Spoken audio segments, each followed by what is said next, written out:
This next story is really designed for awareness for families who have an alcoholic in their family, and obviously for the alcoholic themselves, to understand where they're headed if they don't take their sobriety seriously. If it's not 100% the most important thing in their life, this is the road they're going to go down.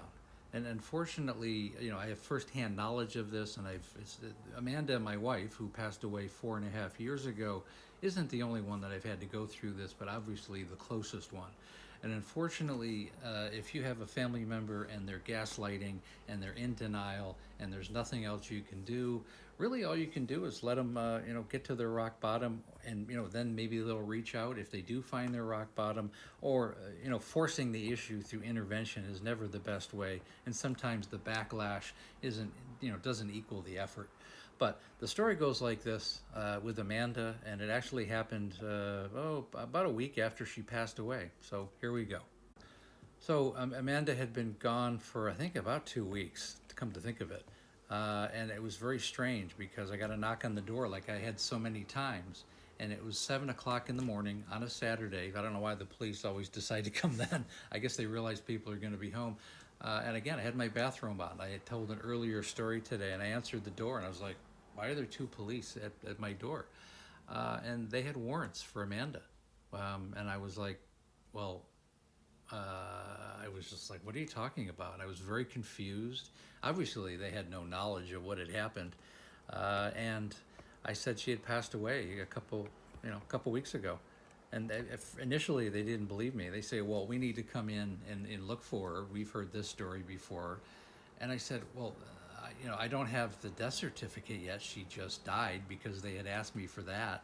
I said, so you want to come into my house and look for my wife who died 2 weeks ago? I mean, really? And I was really getting kind of pissed off.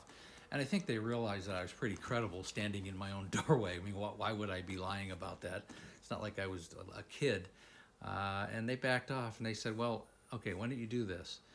Take that when you do get the death certificate, take it down to the courthouse. And she owed at that time around $20,000 in fines. I mean, she had 4 DUIs. She owed all kinds of problems, and she had never taken care of it. And they were looking for her, and she was gone, which was very traumatizing, for me specifically. And one of the reasons why I tell this story is because so many families or alcoholics will say, oh, I'm not as bad as that, or I'm not, I've never done anything quite like that, or I hear it all the time. And the reality is, you're just not there yet. It's a progressive disease, and it's going to get worse unless you have the tough conversations and intervene as a family member, or if you're an alcoholic and you don't take responsibility for it, or if you decide to just remain in denial and it's everybody else's fault and you're not the one who's actually drinking the alcohol. If you don't have that realization, it's going to be a tough road, and I guarantee you, you will have a similar fate as this. So it is definitely a cautionary tale, and I hope it helps families and it helps alcoholics. This is why I tell it. It's not an easy thing to tell, and I don't, trust me, it's not the only thing I feel like doing on a daily basis. But I know it helps a lot of people because I'm getting a lot of positive feedback, and I appreciate that.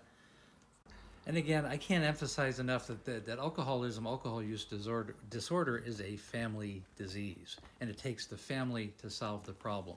So my coaching program is really designed around that, to help the alcoholic and the family and bring it all together and really help everyone at the same time. So when you're ready, I like to only take people who are ready to change their lives, because that's the direction I will take you.